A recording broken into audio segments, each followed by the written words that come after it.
তুমি যদি হও প্রকৃতিপ্রেমী তাহলে তোমার জন্য এই জায়গাটা স্বর্গ। এরকম ঝর্ণা, জঙ্গল, পাহাড় তোমরা যদি একসাথে দেখতে পাও তাহলে কেমন লাগে। আজ সেরকমই একটা জায়গার খোঁজ দেবো তোমাদের। কলকাতা থেকে মাত্র 4 ঘন্টার দূরত্ব অতিক্রম করলেই তোমরা পৌঁছে যেতে পারো সেই জায়গাতে। তাহলে চলো আজকের গল্পটা শুরু থেকে শুরু করা যাক। গুড মর্নিং বন্ধুরা, স্বাগত জানাই তোমাদেরকে আবার একটা নতুন ভিডিও, নতুন পর্বে। অনেক তো হলো বিষ্ণুপুর, দীঘা, চলো একটু আজকে রাজ্য পরিবর্তন করা যাক। আজকে আমরা যাচ্ছি আমাদেরই পাশের রাজ্য ঝাড়খণ্ড।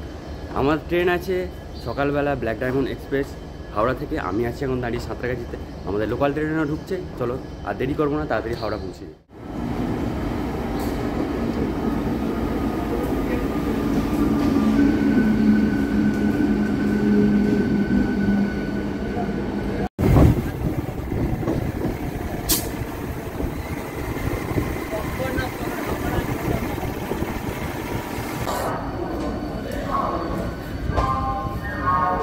বন্ধুরা এসে গেছি আমরা এখন হাওড়া স্টেশনে। তো ব্ল্যাক ডায়মন্ড এক্সপ্রেসটা কোথায় আছে সেটা দেখি, তারপর ট্রেনে উঠে তোমাদেরকে ট্রেনে কত ভাড়া যাবতীয় ডিটেলস আমি বলে দিচ্ছি।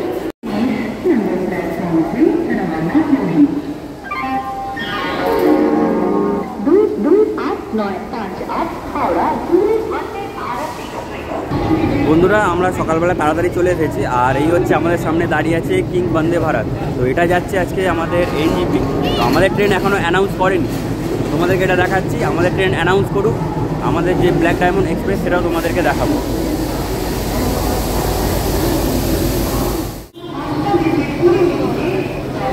আমাদের ট্রেন দিয়েছে 8 নম্বর প্ল্যাটফর্মে, আর আমি এখন 8 নম্বর প্ল্যাটফর্মে আছি, সামনের দিকে যাচ্ছি। তোমরা দেখতে পাচ্ছ ট্রেন অ্যানাউন্স হয়েছে কিন্তু এখনও ট্রেন আসেনি। আর যেহেতু আমরা রিজার্ভেশন পাইনি, আমরা জেনারেলে যাচ্ছি, একটু তো চাপের ব্যাপার আছে। ট্রেনটা আসুক, তোমাদেরকে দেখাচ্ছি।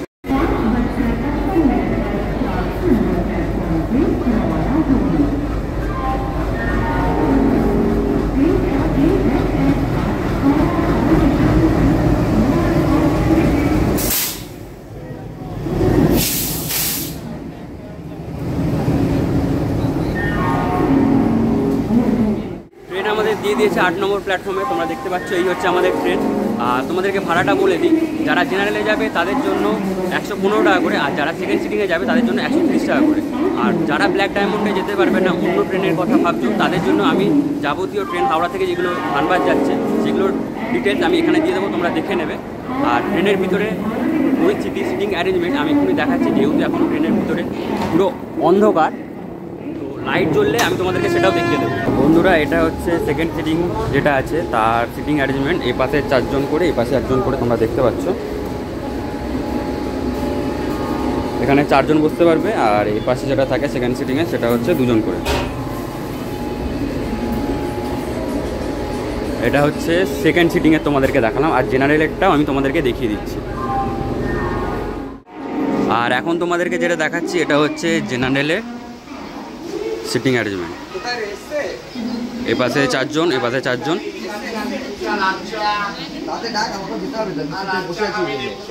এটা তোমাদেরকে যেটা দেখাচ্ছি এটা হচ্ছে জেনারেলের সিটিং অ্যারেঞ্জমেন্ট। 4 জন করে তোমরা বসতে পারবে। তো আমি যেটা ভিতরে দেখলাম যে জেনারেল কিন্তু খুব একটা ভিড় হয়নি, তোমাদেরকে সেটা দেখিয়েছি, কিন্তু পরবর্তীকালে কী হবে সেটা আমি বলতে পারছি না। তো স্টেশন এগোক, তাহলে আমি জানতে পারবো যে ভিড় হচ্ছে কি না হচ্ছে।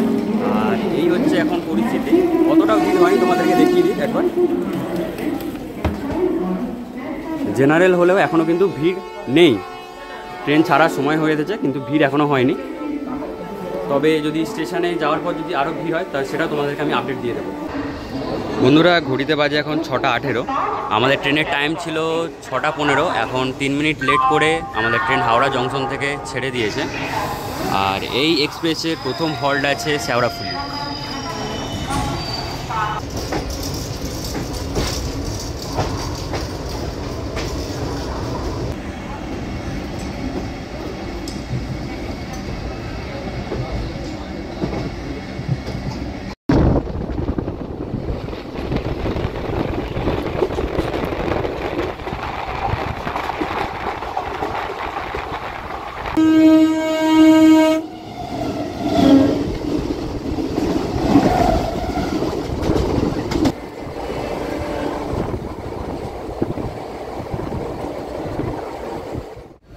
বন্ধুরা 193 কিলোমিটার অতিক্রম করে চলে এসেছি আমরা এখন রানীগঞ্জ। আর এই রানীগঞ্জেই ভারতের প্রথম কয়লা খনন হয়েছিল, আর এই রানীগঞ্জেই আছে ভারতের বৃহত্তম কয়লা খনি।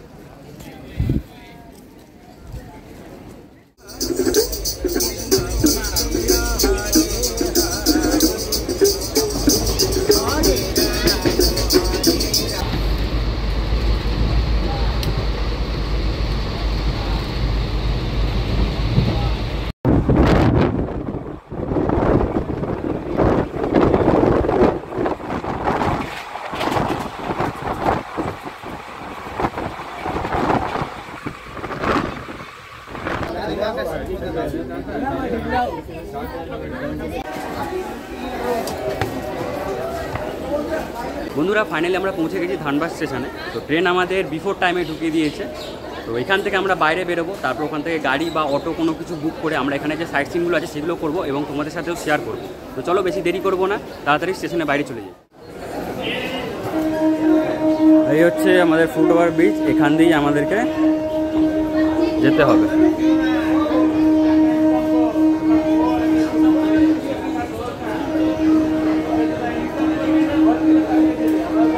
সামনেই এই ফুটওভার ব্রিজ থেকে বেরিয়ে তোমরা বাঁ দিকে চলে যাবে সোজা।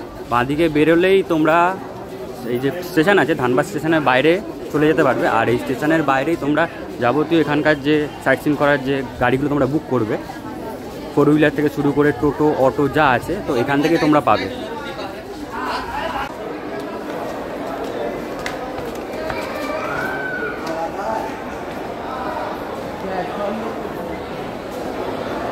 এই হচ্ছে স্টেশনের বাইরের পরিস্থিতি। তোমরা চারিদিকে দেখলেই তোমরা গাড়ি পাবে, তো তোমরা এখান থেকে রিজার্ভ করে নিতে পারো। চলো আমরা গিয়ে কিছু গাড়ির সাথে কথা বলে দেখি কত কি বলছে প্রাইস সাইট সিনের জন্য। আর তোমাদেরকে একবার স্টেশনের বাইরের লুকটাও দেখিয়ে দিই।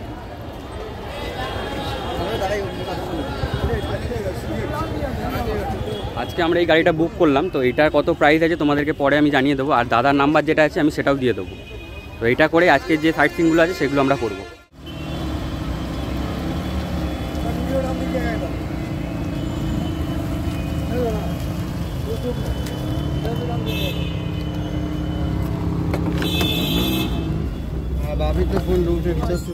বন্ধুরা ঘড়ির কাঁটায় এখন বাজে হচ্ছে 11টা 47। শুরু হয়ে গেল আমাদের ধানবাদ ভ্রমণ। তো আমরা তো ধানবাদ ভ্রমণ করছি, আমাদের সাথে শেষ পর্যন্ত ভিডিওটা দেখো। আজকের ভিডিওতে খুব মজা হবে। আর প্রথম আমাদের গন্তব্য হচ্ছে ভাতিন্ডা ওয়াটারফলস।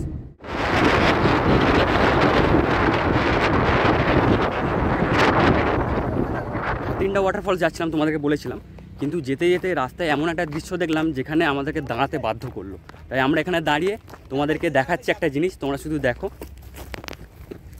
এই যে সামনে তোমরা যেটা দেখতে পাচ্ছ, এটা পুরোটা কয়লার খনি, এখান থেকে কয়লা উত্তোলন হচ্ছে। দেখো চারিদিকে শুধু দৃশ্যটা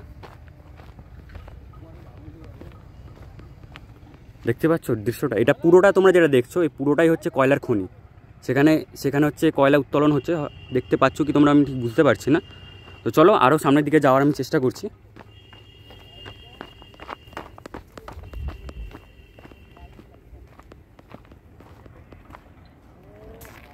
দিকটা দেখো শুধু, এখানটা যে আমরা দাঁড়িয়ে আছি এখানে পুরো গরম ভাব বেরোচ্ছে একটা।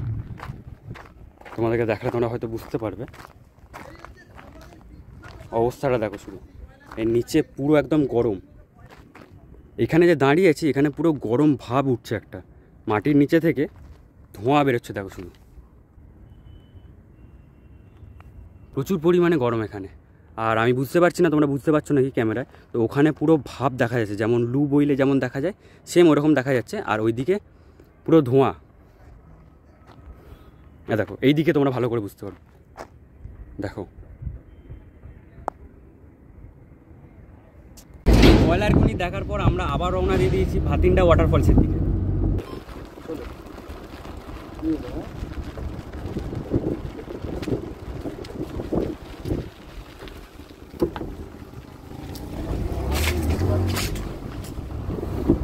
বন্ধুরা এসে পৌঁছে গেছি আমরা ভাতিন্ডা ওয়াটারফলসে। তো ধানবাদ স্টেশন থেকে এখানে পৌঁছাতে আমাদের বেশ খানিকটা সময় লাগলো।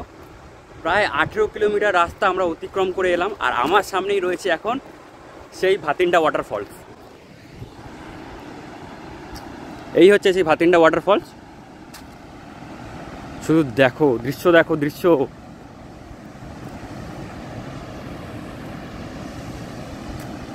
বন্ধুরা আলাদাই একটা অনুভূতি হচ্ছে ওয়াটারফলসের সামনে আসার সময়, মানে জলের আওয়াজ আর তার সাথে ফুরফুরে একটা হাওয়া চলছে।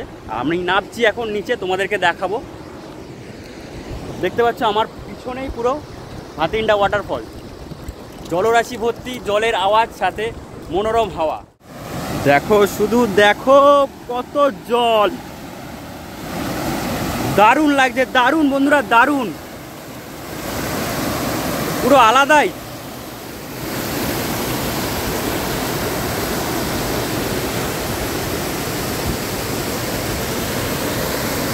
এই হচ্ছে সেই ভাতিন্ডা ওয়াটারফল। খালি পিছনের দৃশ্যটা তোমরা দেখো, সাদা দুধের মতো শুধু জল চারিদিকে, প্রচুর পরিমাণ জল এইটা দিয়ে এখন নেমে আসছে, তোমরা দেখতে পাচ্ছ। জল পুরো মুখে ছিটকে আসছে, আমি এতটাই কাছে দাঁড়িয়ে আছি। চলো বন্ধুরা সামনের দিকে একটু যাওয়া যাক, দেখি সামনের দিকে কি আছে। তো এইখান দিয়ে আমি যাচ্ছি এখন। আর এই দেখো এইগুলো যে দেখছো, এইগুলো টোটালি জলের প্রেসারে এরকম পরিণত হয়ে গেছে। আর এখান দিয়ে ওইখান দিয়ে সব জলগুলো আসছে, আর এই পাশ দিয়ে সব চলে যাচ্ছে। দেখো সেখানটা দেখো, জাস্ট দেখো সেখানটা, মানে মনোরম পরিবেশ। তোমরা নিজে চোখে না দেখলে এইসব দৃশ্য বুঝতে পারবে না। দারুণ লাগছে, দারুণ।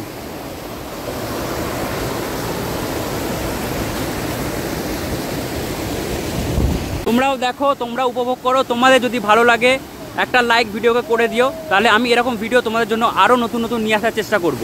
আর সেই দিক থেকে দেখো জল নামছে, আর বিশাল পরিমাণে জল যেটা সেটা এখান থেকেই নামছে। জলের এতটাই ফোর্স, আমরা এতটা ডিস্টেন্সে আছি তাও আমাদের কাছে জল ছিটকে আসছে। পুরো আমরা বেরিয়ে গেছি এখন ভাতিন্ডা ওয়াটারফলস থেকে। তো আমরা যাচ্ছি রামরাজ মন্দিরের দিকে। ভাতিন্ডা ওয়াটারফলস থেকে রামরাজ মন্দিরের দূরত্ব 25 কিলোমিটার মতো। আর তোমাদেরকে জানিয়ে রাখি, এখানে যতগুলো স্পট আমরা ঘুরছি তার দূরত্ব কিন্তু অনেকটা করে। তো আমি রেকমেন্ড করবো তোমাদেরকে অটোর পরিবর্তে তোমরা গাড়িটাই চুজ করার চেষ্টা করবে।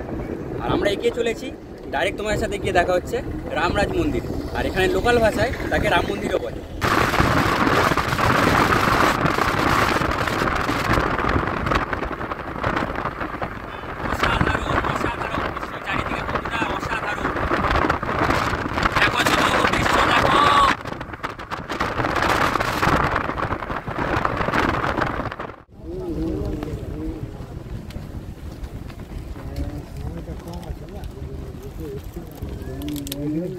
বন্ধুরা আমরা এসে গেছি সেই রাম মন্দিরের সামনে। আমার পিছনে তোমরা দেখতে পাচ্ছ সেই রাম মন্দির।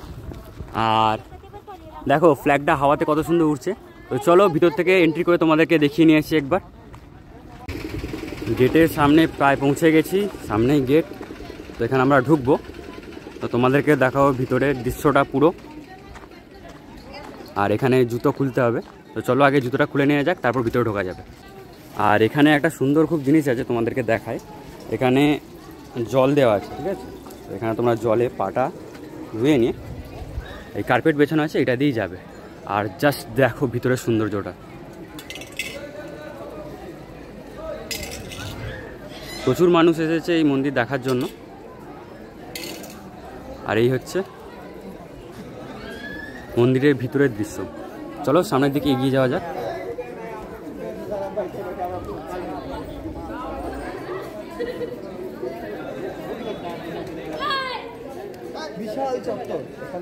বন্ধুরা এখানে মন্দিরের সব পর্দা ফেলা, যেহেতু 12টা বেজে গেছে, তো 12টার সময় এখানে মন্দিরের পর্দাগুলো ফেলা থাকে। আর ভিতরে তো আছি, দেখতে পাচ্ছ প্রচুর পরিমাণে ভিড় হয়েছে। দেখো কত লোক এসেছে নানান জায়গা থেকে এই মন্দির দেখার জন্য। আমরাও এসেছি, তোমাদেরকেও দেখাচ্ছি, তোমরা উপভোগ করো। আর এই হচ্ছে সেই রাম মন্দির।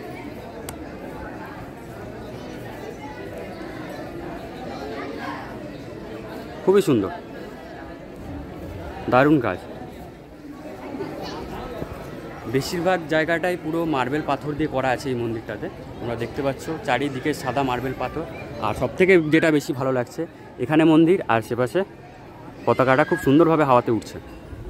চলো যাই ওই দিকে, দেখি কি আছে।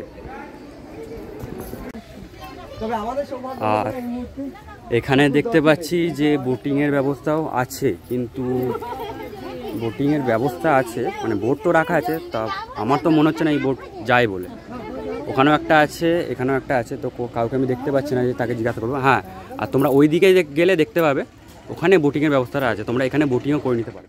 তোমাদেরকে রাম মন্দিরটা দেখালাম, তো রাম মন্দির দেখা হয়ে গেছে, আমরা এখান থেকে বেরিয়ে যাচ্ছি। আমাদের পরবর্তী ডেস্টিনেশন হচ্ছে তোপচাঁচি লেক। আমাদের গাড়ির সামনে দাঁড়িয়ে আছে, আমরা যাই তাড়াতাড়ি গাড়িতে উঠে পড়ি, তারপরে হাতে বেশি সময় নেই, আমাদের যেহেতু 1 ডে ট্রিপ, তাড়াতাড়ি বেরিয়ে যাবো। তোপচাঁচি লেকে গিয়ে তোমার সাথে দেখা হচ্ছে।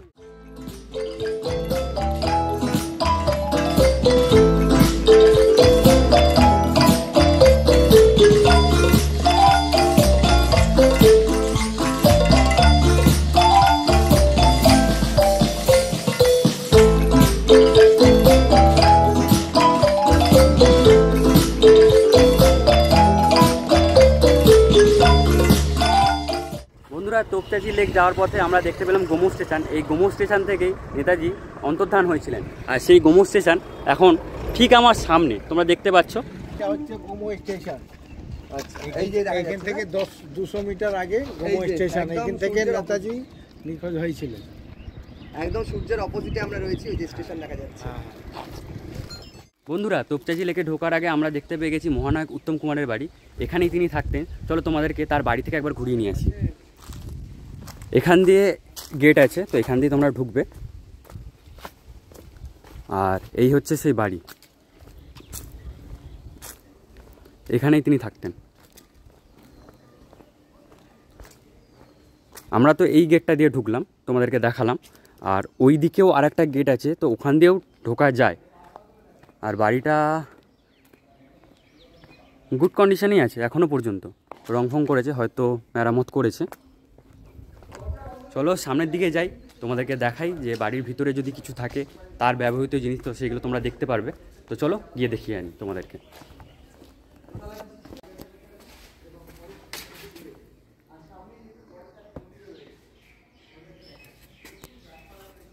দেখো বন্ধুরা, এখনও কিছু কিছু আসবাবপত্র বাড়ির ভিতরে রয়ে গেছে।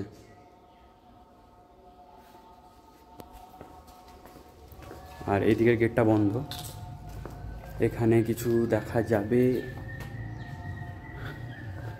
চলো ওইদিকে গিয়ে দেখি, তোমাদেরকে দেখানোর চেষ্টা করছি যদি কিছু আমরা দেখতে পাই। আর শুধু পরিবেশটা দেখো বাইরের, তার বাড়ির বাইরের শুধু পরিবেশটা দেখো। এটাই মনে হয় বাগান ছিল একসময়, এখানে বসার জায়গা করা আছে, বেশ বড় জায়গা নিয়েই বাড়িটা করা হয়েছে।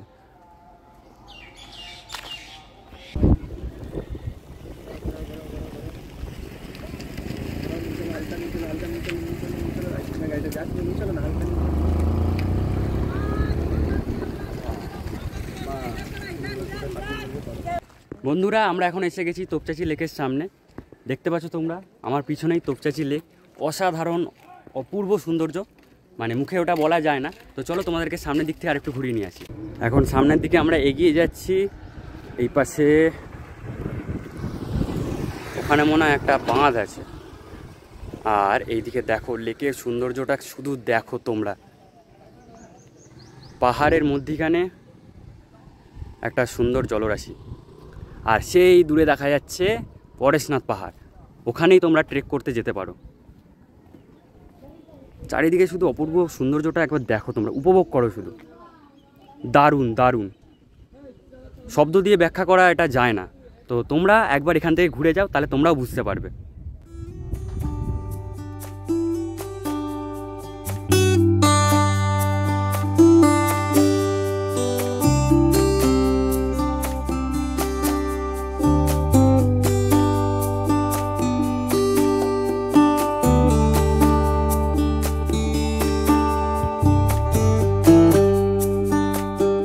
আর এখানে তোমরা পিকনিকও করতে পারো, পিকনিকের যত বাস আছে এখানে এসে দাঁড়ায়, তো এখানে পিকনিক করার সুবিধাও আছে।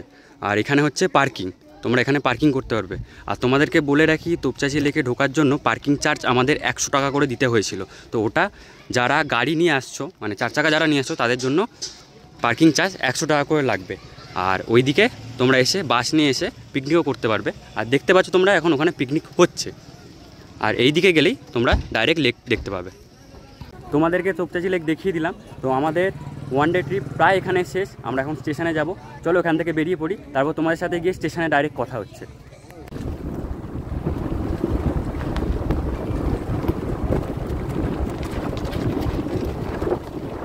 বন্ধুরা দুপুরের খাওয়াটা আমাদের সারা হয়নি, তো আমরা এসেছি এখানেরই একটা হোটেলে। তো আমরা নিয়ে নিয়েছি খাবার, আমাদের খাবার এসে গেছে। এখানে ভাত রয়েছে, পাঁপড় ভাজা, একটা পেঁয়াজ আলু ভাজা, এটা হচ্ছে আলু ফুলকপির তরকারি আর ডাল। এই খাবারটা আমরা এখন খাবো, আর আমাদেরকে এখান থেকে খেয়ে নিয়ে তাড়াতাড়ি স্টেশনে চলে যেতে হবে, কারণ একই লেট হয়ে গেছে। আমাদের ট্রেন রয়েছে 4:20, তো সেই ট্রেনটা আমরা ধরবো। তো চলো তাড়াতাড়ি খাওয়া দাওয়া শুরু করে দিই। এটা তো সুপার ফাস্ট আছে না বন্ধুরা, আজকে এই কাকার সাথে আমরা ঘুরলাম। তো কাকা, এখানে যদি আমাদের ভিডিও দেখে যদি কেউ আসে, তো কি রেট আছে তোমার গাড়িতে? দেখুন, এই যে স্পট আমরা আপনার আগে ঘোরালাম, সেই স্পটের হচ্ছে 2000 টাকা রেট, 1800 টাকা আমাদের মানে ফিক্স 1800 টাকা লাগবে। আচ্ছা, ঠিক আছে। হুম, তারপরে এরপরে যত স্পট বাড়াবেন ওই হিসাবে টাকা লাগবে। আচ্ছা আচ্ছা। তো আজকে আমাদের থেকে কত নিচ্ছ? আপনাদের থেকে এখন আজকে 1800 টাকা নেবে। 8000 টাকা নিচ্ছ। আর আমাদের ভিডিও দেখে যদি কেউ আসে, তাহলে তাদের জন্য কিছু তো? হ্যাঁ নিশ্চয়ই, আচ্ছা। তাদের জন্য 200 টাকা কম আমরা আরও করব। তাহলে বন্ধুরা, আমাদের ভিডিও দেখে যারা আসছো, তো তাদের জন্য 200 টাকা দাদা কম করে দেবে। আর স্পট অনুযায়ী কিন্তু টাকা হয়, তো সেইটা তোমরা একটুখানি দেখে নিও। আর দাদা, তোমার নাম্বারটা একটুখানি দিয়ে দিও, আমি ডিসক্রিপশানে দিয়ে দেবো। তো তোমরা যারা আসছো তারা প্ল্যান করে নেবে, দাদাকে ডাইরেক্ট কল করে এখানে চলে আসবে। দাদা তোমাদেরকে স্টেশন থেকেই একেবারে তুলে নেবে। তো ওখান থেকে তুলে পুরো ঘুরিয়ে আবার স্টেশনে ছেড়ে দেবে।